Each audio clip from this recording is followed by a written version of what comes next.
Macron est misogyne, homophobe, raciste. Alors, il multiplie les scandales encore plus ces derniers jours, on va dire.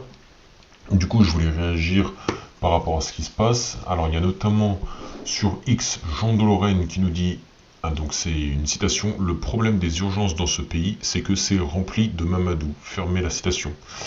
Alors, j'avais parlé dans une précédente vidéo que effectivement, il y a beaucoup d'immigrés qui viennent en France pour profiter du système médical. Mais de là à dire que le problème des urgences, enfin comment dire, qu'en gros dans les urgences c'est rempli de Mamadou, parce que pour Mamadou ça désigne les personnes, je crois, d'origine africaine. J'avais entendu ce mot-là il y a peut-être 4-5 ans, quand il y avait, je crois c'est François Cluzet, qui avait fait un discours aux César ou aux Oscars, je confonds toujours les deux, où il critiquait quelqu'un qui avait... Oui, voilà, c'est François Cluzet. Où il critiquait quelqu'un qui avait employé ce terme-là, donc Mamadou. Et donc, du coup, ça désigne les personnes d'origine africaine. Et donc, de là à dire que les urgences sont remplies de Mamadou, je trouve quand même que c'est une exagération. Et les Rabzouz, alors les Rabzouz, j'ai cherché... Attends, hop. Rabzouz, j'avais jamais entendu parler. Et c'est en fait, ça désigne les Arabes ou les Maghrébins. Bon, bah, là, je cherche à avoir la définition, et au final, je tombe que sur des scandales de Macron. Il part en roue libre, vraiment. Alors, Rabzouz, Arabe ou Maghrébin, voilà. Il part en roue libre. En fait, en ce moment, franchement, il y a des scandales. Si c'est pas tous les jours, c'est toutes les semaines, quoi. J'avais vu aussi une vidéo, c'était, je crois, à Haïti, où il disait qu'ils sont complètement CON, les Haïtiens, je crois qu'il disait. En gros, il y avait un passant qui a filmé Macron, et Macron donc ne savait pas qu'il était enregistré, et il s'est lâché. Et pareil, ça a fait un scandale. Enfin, il est vraiment un roue libre en ce moment. Moi, il me fait vraiment penser, vous savez, les combattants de MMA, où en gros, il faut faire le show, tu vois. Il faut provoquer l'adversaire, il faut vraiment aller dans les extrêmes. Et à chaque fois, les limites sont repoussées vraiment. Et en fait, ils font tout et n'importe quoi juste pour faire le show, pour qu'on parle d'eux, pour que l'événement, le combat soit promu, et donc vendre des tickets. Et là, en fait, Macron, il fait vraiment penser à ça. Ça devient n'importe quoi. Et donc, du coup, voilà, il disait également les Rabzouz. Prenez un stylo et du papier, monsieur Macron, la lettre de démission doit être écrite avant Noël, et n'oubliez pas d'éteindre la lumière quand vous partez. Alors, deux choses, là, je pense à ça, c'est que, bon, franchement, il a fait vraiment n'importe quoi depuis bien longtemps. Et là, c'est marrant, je le jaune, mais je pense que là, pour le coup, ses jours en tant que président sont comptés. Et ce qui est marrant, encore une fois, entre grands guillemets, c'est que c'est ses propos qui vont lui coûter sa présidence, ou du moins, en gros, s'il ne fait pas de démission, s'il ne dépose pas sa démission, en tout cas, ce qui est sûr, c'est que là, toute crédibilité est retirée. Et c'est ses propos qui vont lui coûter cela, alors que ses actes, pour moi, sont bien plus graves. Ses actes antérieurs sont bien plus graves. Après, vous pourrez me dire, oui, les propos sont en dessous des actes, c'est vrai. Mais ces actes antérieurs, notamment, on va dire, sur la période 2020-2022, pour moi, sont beaucoup plus graves, sont vraiment bien plus graves. Et c'est ça que, du coup, je trouve un peu rigolo, entre guillemets, encore une fois, c'est qu'au final, c'est plus les propos qui importent plutôt que les actes. Mais bon. Et deuxième chose que je voulais dire, c'était que, donc là, c'est des propos qui sont rapportés par Le Monde, il me semble, lors d'une interview qu'il aurait donnée en 2019 à Valeurs Actuelles, si je me souviens bien. C'est des propos du coup qu'il a eu en 2019. Et donc ce sont des propos rapportés. On peut lui accorder le bénéfice du doute. Peut-être qu'il n'a jamais eu ces propos-là. Peut-être. Bon, après, vu ce qu'il a dit sur Haïti et sur le gouvernement haïtien, au final, ça ne m'étonnerait pas. Mais je vais me faire l'avocat du diable. Peut-être qu'il n'a jamais eu ces propos-là.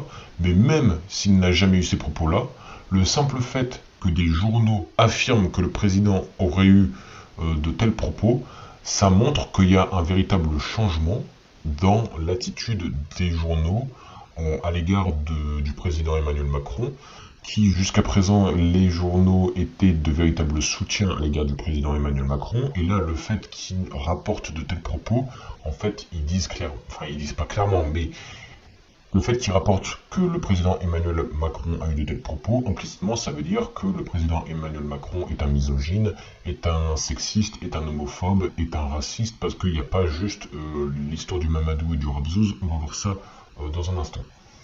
Donc je reprends, prenez un stylo et du papier, monsieur Macron, la lettre de démission doit être écrite avant Noël. Ce serait un magnifique cadeau au peuple français. Mais à voir qui prendra son, le relais, hein, parce qu'il y a d'autres spécimens dans le gouvernement français, je pense que ils sont pires que Macron. Je ne vais pas citer de nom pour le moment. Et n'oubliez pas d'éteindre la lumière quand vous partez. Bon, ça c'était pas... on s'en fout. Alors, le monde, l'immigration, c'est le sujet sur lequel planche Emmanuel Macron. Bravo, mais bon, ça fait quand même un bail qu'il aurait fallu plancher dessus. Alexis Collère est le ministre de la Santé d'alors. Aurélien Rousseau, un jour d'automne 2023. Lors d'une réunion à l'Élysée, ils évoquent l'hôpital public et l'aide médicale d'État aux étrangers en situation irrégulière que la droite veut supprimer. Alors oui, ça me paraît franchement normal. En fait, la question c'est à quel moment on va s'arrêter, tu vois, genre de fournir de l'aide à des étrangers. Genre, pourquoi on devrait avoir le devoir d'aider tout le monde en fait? Genre, c'est pas possible, le peuple français ne peut pas aider tout le monde. Genre, vous voulez une carte du monde? Vous voulez vraiment une carte du monde? Parce que la France est tout petit à l'échelle du monde, hein. Je sais pas si les gens se rendent compte, hein. Voilà, ça c'est la France. Et du coup, il faudrait qu'on porte le poids de toute l'Afrique sur notre dos, peut-être même toute l'Asie, puis pourquoi pas tout le monde, hein, après tout. Du coup, j'invite les gens à se poser la question, vraiment, à quel moment trop c'est trop? Moi je pense que déjà soutenir tout le peuple français, c'est déjà très compliqué quand on voit le nombre de SDF qu'il y a par exemple à Paris. Pourquoi on ne s'occupe pas en priorité des SDF? Je pose la question. Du coup, je reprends. Le problème des urgences dans ce pays, c'est que c'est rempli de Mamadou, lance le chef de l'État. Et honnêtement, ça me choque qu'il emploie ce terme, Mamadou, parce que je crois que c'est un terme qui est considéré comme raciste. Honnêtement, je ne sais plus là, je ne sais plus ce qui est considéré comme raciste ou pas, je suis perdu un peu, vu que ce terme, le terme raciste est employé à tout va. Du coup, qu'est-ce qui est réellement raciste ou pas, je ne sais pas. Par exemple, je sais que les Noirs et les Arabes emploient souvent le terme de Babtou dans un esprit péjoratif à l'égard des Blancs, et visiblement ça passe bien. Du coup, honnêtement, je ne sais plus ce qui est considéré comme raciste ou pas. Et il répond, enfin non, le ministre de la Santé répond, non, ce n'est pas le premier problème de l'hôpital, et Macron répond, si, vas-y, tu vas voir. Donc il met vraiment les deux pieds dedans, quoi. Ensuite, octobre 2019, le président donne son premier grand entretien sur l'immigration et choisit pour cela le magazine d'extrême droite Valeurs Actuelles. Il ne me semblait pas qu'ils étaient d'extrême droite, mais bon. Beaucoup de ses soutiens sont stupéfaits. L'interview a lieu dans l'A330 présidentielle, verre de whisky tourbé à la main, au détour d'une... Je rigole parce que c'est précisé. Bon bref, il donne vachement de détails. Au détour d'une réponse, le chef de l'État désigne les Français d'origine maghrébine par un mot inattendu de sa part, les Rabzouz. Personne n'en a jamais, je sais pas. Alors, enfin, je reviens sur ce mot Rabzouz, mais moi, j'aurais plutôt pensé que ça désignerait des juifs, parce que le début Rab, ça me fait penser à rabbin, et rabbin, c'est juif. Je continue. Donc, j'ai tapé Macron sur X, et là, on a du contenu, hein. Quelle honte de dire ça, cet homme doit partir, donc en gros, il s'embrouille avec les Mahorais. Enfin, c'est parce que eux, ils se sont pris un cyclone qui a détruit les 3/4 de leur île, et avant ça, et oui, il y avait aussi une crise migratoire qui datait de plusieurs années avec les Comores. Donc, ensuite, Mamadou, Rabzouz, Tarlouse, Cocotte, oui, j'avais vu ça aussi. La honte, ce n'est pas ça, la France, Macron doit partir vraiment. Je sais pas quoi dire, les mots me manquent, quoi. Il est en roue libre, vraiment. Genre, ça, vraiment, il est en roue libre. Donc là, forcément, tous les politiciens en profitent pour le dégager, pour espérer prendre du pouvoir. Donc ça, je l'ai lu, pardon. Ça va, c'est la suite, du coup je vais le lire. Au détour d'une réponse, le chef de l'État désigne les Français d'origine maghrébine par un mot inattendu de sa part, les Rabzouz. Personne n'en a jamais rien su. Le terme n'apparaît évidemment pas dans la version publiée, relue par l'Élysée. Tiens, ça m'étonne ça. Non mais ça, enfin, honnêtement, ça étonne qui en réalité? C'est la propagande qu'a tapé encore, c'est tout.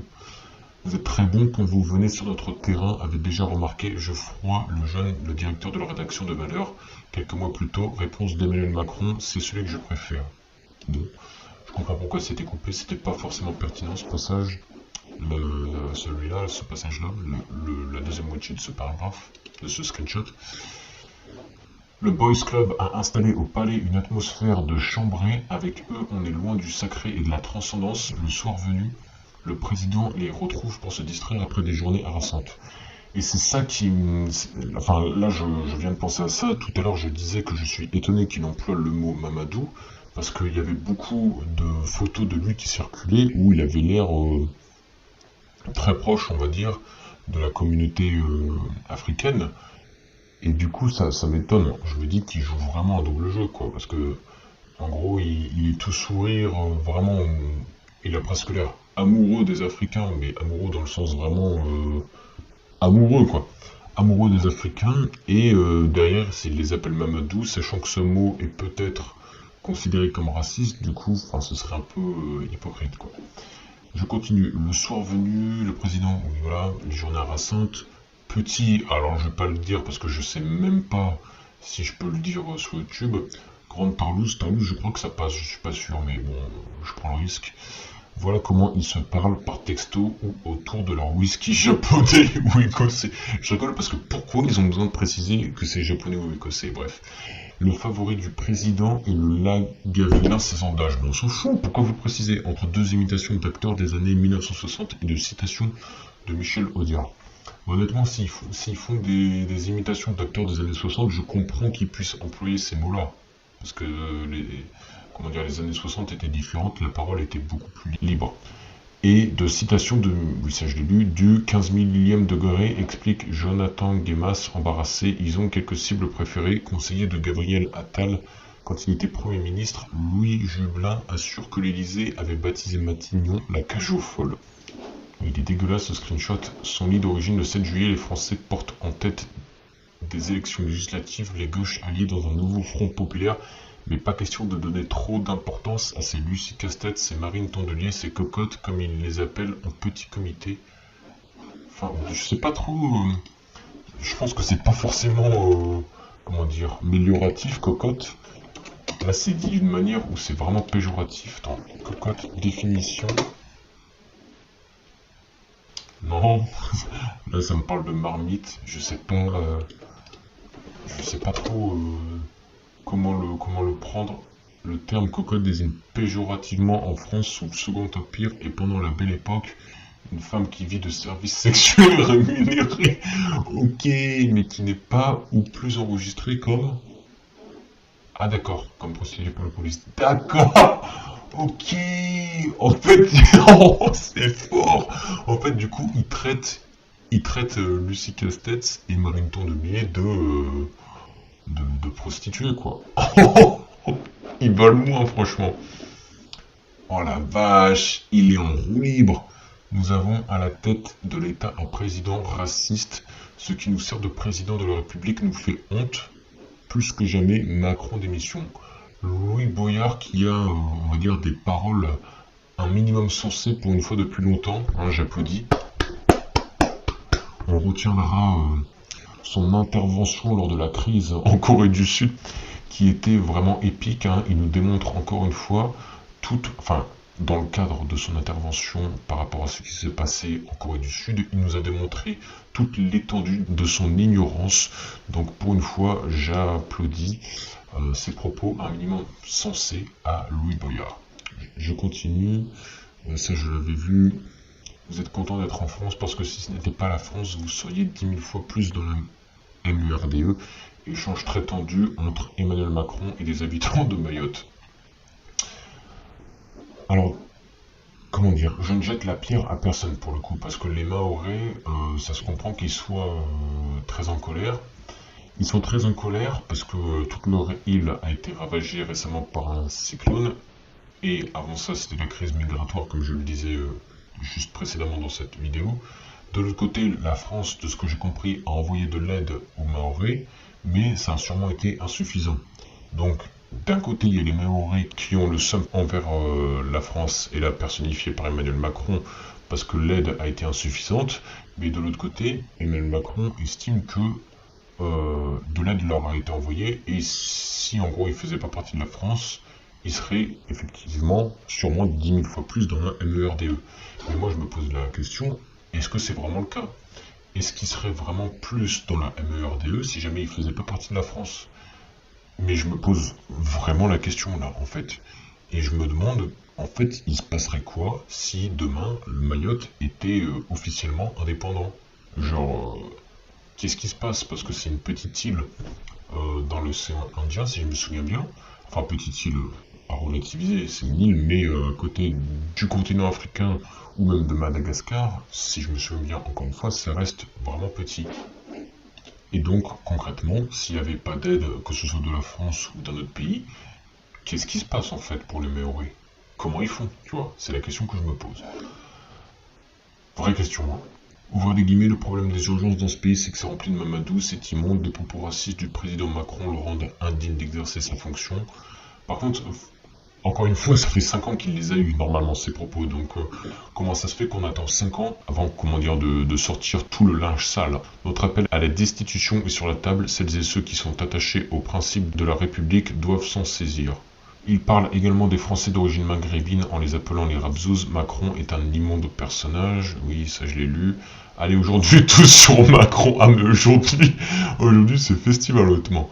La haine plutôt que la tolérance. Quant aux militants de tous bords, ils sont passés maîtres dans l'art de gonfler artificiellement un sujet. Antoine Léaumont en convient volontiers. À LFI, on a appris à faire émerger un thème en tweetant tous en même temps, aussi rudimentaire qu'efficace, les faux comptes ouverts sous un pseudo. Oui, ça fait longtemps qu'on connaît l'histoire de ces faux comptes. Et les bots, ces logiciels qui savent écrire des messages et les relier peuvent amplifier un phénomène, grossir une controverse. Oui, ça fait longtemps. Arrêtez de raconter des bêtises, votre projet de destitution est inconsistant et à moins que ma mémoire me joue des tours, Macron était, il n'y a pas si longtemps que ça, le dernier rempart contre le retour de la peste brune. Je sais pas ce qu'il entend par peste brune. Pourquoi raciste? S'il avait dit Kevin, ce serait aussi raciste. Il soulève un point, hein, c'est que en gros c'est raciste tant que ça concerne pas les blancs, parce qu'il faut savoir que le racisme anti-blanc n'existe pas a priori. À Mayotte, Macron ramène tout à lui, engueule les gens et demande du respect alors qu'il n'en mérite pas. Quand ce monsieur désespéré lui demande des actes au lieu des paroles parce qu'il manque de tout, l'indécence boursouflée d'orgueil encore et toujours. Oui, oui, je suis d'accord. Les Haïtiens des les Mahorais des ingrats, les Kanaks des terroristes. Bien sûr que Macron c'est OSS 117. C'est vrai que la ressemblance est énorme honnêtement. Bon voilà. Après ça se répète.